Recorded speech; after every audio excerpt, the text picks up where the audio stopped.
Hello বন্ধুরা, আমি মমিতাস blog থেকে আরেকটা নতুন রেসিপি নিয়ে এসেছি। এটা হলো এগ চাউমিন।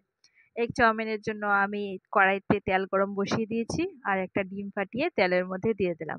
ওটার জন্য আমার কোনো নুন আর হলুদের কোনো দরকার নেই। ডিমটাকে সিম্পল ভেজে নিলে হয়ে যাবে।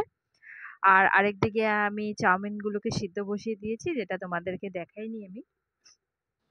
দেখো, ডিমটাকে আমি ভাজা ভাজা করে নিয়েছি। ডিমটা ভাজতে ভাজতে ওদিকে আমার চাউমিনটা সিদ্ধ হয়ে যাবে। ডিমটাকে ভেজে আমি ডিমটাকে একটু ভেঙে ভেঙে দিচ্ছি। দেখো, আর আমার এদিকে ডিমটা ভাজা হয়ে গেছে। আমি ডিমটা তুলে নেব। আমি ডিমটা তুলে ওই কড়াইতে একটু তেল গরম করে এইসব ভেজিটেবলগুলো আমি ভেজে নেব। আমার ভেজিটেবল আছে পেঁয়াজ, গাজর, বিনস আর 2 থেকে 3 কোয়া রসুন। তো গাজর, বিনস আমি দিয়েছি, তোমরা আরও বেশি কিছু সবজি থাকলে দিতে পারো। আমার বাড়িতে এগুলোই ছিল, এগুলোই দিয়েছি। আমি তেলে পেঁয়াজটা দিয়ে দিলাম, সাথে আমি 2 থেকে 3টা কাঁচা লঙ্কা কুচিয়ে দিয়েছি। তোমরা যে যেমন ঝাল পছন্দ করো ওই হিসাবে দিতে পারো। আর ওই দেখো, আমার চাউমিনগুলো সিদ্ধ হয়ে গেছে, আমি ঠান্ডা জলে ধুয়ে রেখেছি। এদিকে আমি রসুনটা থেতো করে নিয়েছি, রসুনটা থেতো করে পেঁয়াজের মধ্যে দিয়ে দিলাম। দিয়ে ভালো করে নাড়িয়ে চাড়িয়ে নিচ্ছি, যাতে আমার রসুনের কাঁচা গন্ধটা চলে যায়। দেখো, আমি ভালো করে নাড়িয়ে চাড়িয়ে নিচ্ছি। এখন আমি এটাতে আমার যে ভেজিটেবলগুলো কাটা ছিল, গাজর, বিনস, ফার্স্ট গাজরটা দিয়ে দেব। গাজরটা দিয়ে ভালো করে নাড়িয়ে চাড়িয়ে তারপরে আমি বিনসটাও দিয়ে দেব। বিনসটা একটু ভাজা ভাজা হয়ে যাবে। দেখো, আরেকটা কথা, আমি তোমাদের সাথে কথা একটা শেয়ার করছি। তোমরা প্লিজ কেউ মাইন্ড করবে না, তোমরা কেউ আমাকে কমেন্ট করবে না যে তুমি কালো কড়াইটাতে কেন রান্না করো।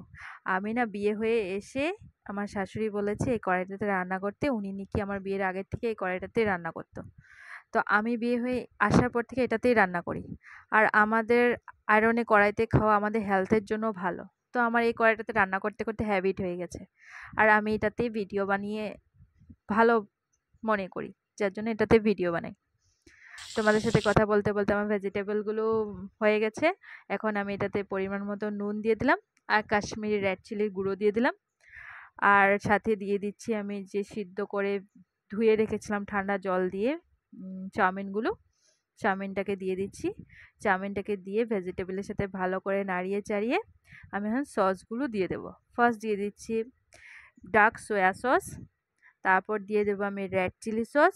কারো গ্রিন চিলি সস দিতে ইচ্ছা থাকলে দিতে পারো। তারপর দিয়ে দেবো টমেটো কেচাপ। দিয়ে ভালো করে নাড়িয়ে চাড়িয়ে আমি যে ডিমটাকে ভেজে রেখেছিলাম, ডিমটাও দিয়ে দেবো। দেখো, ডিমটাকে দিয়ে দিলাম। দিয়ে আবার ভালো করে নাড়িয়ে চাড়িয়ে মিক্স করে দেবো ডিমটাকে চাউমিনের সাথে। দেখো, মিক্স করে দিচ্ছি। আর খেতে না এত দুর্দান্ত হয়েছিল, মানে আমি বলতে পারছি না। তোমরা যে ঘরে বানিয়ে খেয়ে আমাকে জানাবে কিন্তু কেমন হয়েছে। আমার চাউমিন কিন্তু রেডি, এগ চাউমিন। আর আমার ভিডিওগুলো যদি কারো ভালো লেগে থাকে তো আমাকে লাইক, কমেন্ট অ্যান্ড সাবস্ক্রাইব করে দেবে। আর কারো যদি কোনো নতুন রেসিপি জানার জন্য ইচ্ছা থাকে আমাকে কমেন্ট করবে, আমি চেষ্টা করব রেসিপিটা নিয়ে আসার জন্য।